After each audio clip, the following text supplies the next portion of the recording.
Shalom dan selamat pagi Bapak Ibu Saudara-saudara bersama dengan semua anak-anak. Kembali kami menyapa kita semua dari Bukit Sion Makale. Kita akan bersama-sama merenungkan firman Tuhan berdasarkan renungan harian Toraja edisi Kamis 4 September 2025 dari Filipi pasal 2 ayat 25 hingga ayatnya yang ke-30. Sebelum itu, mari kita berdoa. Dengan penuh sukacita ya Tuhan, kami menghadap hadirat-Mu di pagi hari ini. Kami sungguh bersyukur untuk penyertaan-Mu di sepanjang malam yang telah kami lalui. Kami juga bersyukur untuk hari baru yang boleh kami nikmati pada saat ini. Kami mau mengawalinya dengan merenungkan firman-Mu. Tolonglah kami semua, kiranya dengan Roh Kudus-Mu kami dimampukan untuk memahaminya dengan baik. Inilah doa kami. Di dalam anak-Mu Yesus Kristus kami datang berdoa. Amin. Filipi pasal 2 ayat 25 hingga ayatnya yang ke-30.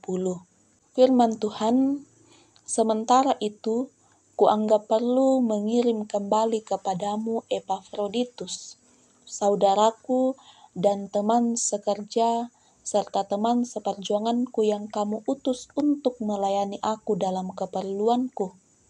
Karena ia sangat rindu kepada kamu sekalian dan susah hatinya, sebab kamu mendengar bahwa ia sakit.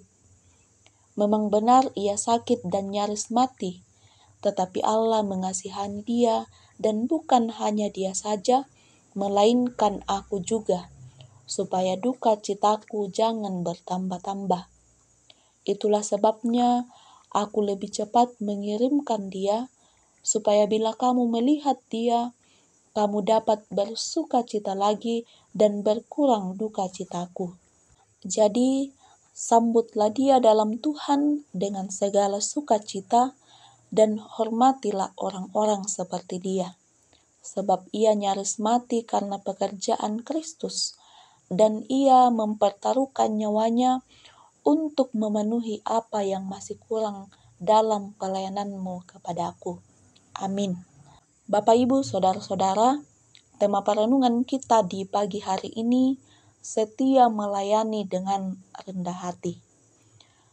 Bacaan kita menggambarkan bagaimana Epafroditus, teman seperjuangan Paulus yang dikirim jemaat Filipi untuk melayani Paulus yang sementara berada dalam penjara pada saat itu.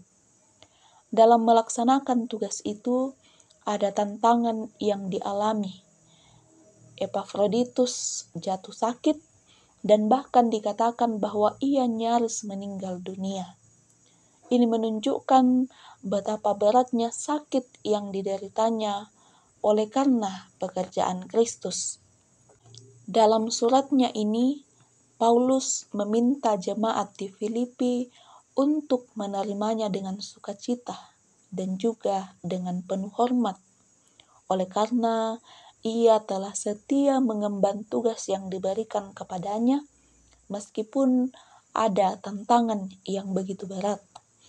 Bapak Ibu, Epafroditus menunjukkan teladan pelayanan yang sejati bagi kita semua.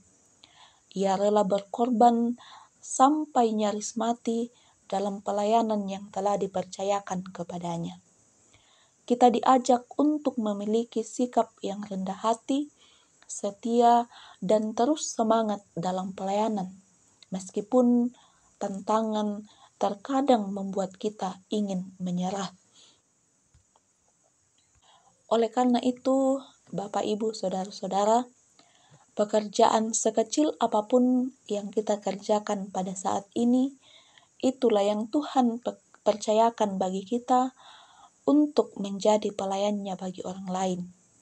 Tuhan hadirkan kita di tempat kita berada sekarang, dalam keluarga, persekutuan, di tempat kerja, juga dalam hubungan bermasyarakat, untuk terus melayaninya.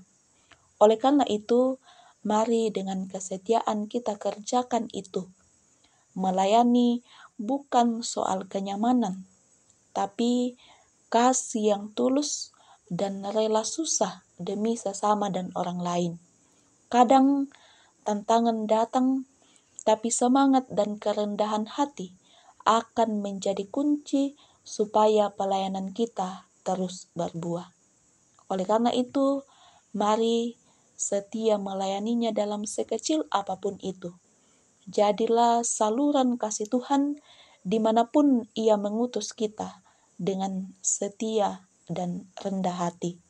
Amin. Mari kita kembali berdoa. Tuhan, terima kasih untuk teladan Epafroditus yang setia melayani dengan rendah hati. Tolong kami semua agar kami boleh tetap kuat, sabar, dan tulus dalam setiap pelayanan yang Tuhan telah percayakan kepada kami semua. Pakailah kami semua untuk menjadi berkat bagi sesama kami dan senantiasa memuliakan nama-Mu dalam keluarga kami, dalam kehidupan berjemaat dan bermasyarakat, bahkan dalam mengerjakan setiap pekerjaan yang Tuhan telah anugerahkan kepada setiap kami. Kiranya dalam semuanya itu, kami terus dimampukan untuk melayani dengan sungguh, menjadi berkat bagi orang-orang yang ada di sekitar kami. Tuntunlah kami ya Tuhan, biarlah hikmat-Mu yang akan terus menuntun hidup kami semua, terlebih dalam mengerjakan tugas dan tanggung jawab kami di sepanjang hari ini. Pada saat ini juga ya Tuhan, kami terus mendoakan anak-anak-Mu yang terus berupaya menuntut ilmu, menjadi bekal bagi masa depan yang lebih baik. Tuntunlah ya Tuhan, kiranya dalam usaha ini mereka juga senantiasa mengandalkan pertolongan Tuhan. Senantiasa juga ya Tuhan, kami menopang dalam doa orang tua kami yang dalam lanjut usia, dan juga saudara-saudara kami yang pada saat ini dalam kelemahan tubuh. Kiranya Tuhan senantiasa menolong mereka, biarlah dalam keadaan ini mereka boleh terus bersandar hanya kepada Tuhan saja. Kepadamu juga ya Tuhan, kami serahkan bangsa dan negara kami dalam berbagai persoalan yang terjadi saat ini. Tolonglah kami semua untuk dapat menyikapinya dengan bijak. Juga berkati pemerintah kami, biarlah boleh bersama-sama memikirkan dan memutuskan yang terbaik bagi bangsa dan negara kami ini, bagi kesejahteraan kami, segenap rakyat Indonesia. Ya Allah, Bapa kami, kepadamu kami juga menyerahkan kehidupan kami hari ini. Kami percaya bahwa kami akan senantiasa diberkati dan dilindungi oleh Tuhan. Dengarkanlah permohonan kami ya Tuhan, ungkapan syukur kami, dan ampunkanlah segala kesalahan kami. Di dalam anak-Mu Yesus Kristus, kami datang membawa doa ini. Amin. Demikianlah renungan kita di pagi ini. Selamat menjalani hari ini. Kiranya Tuhan senantiasa menolong kita semua. Shalom dan selamat pagi.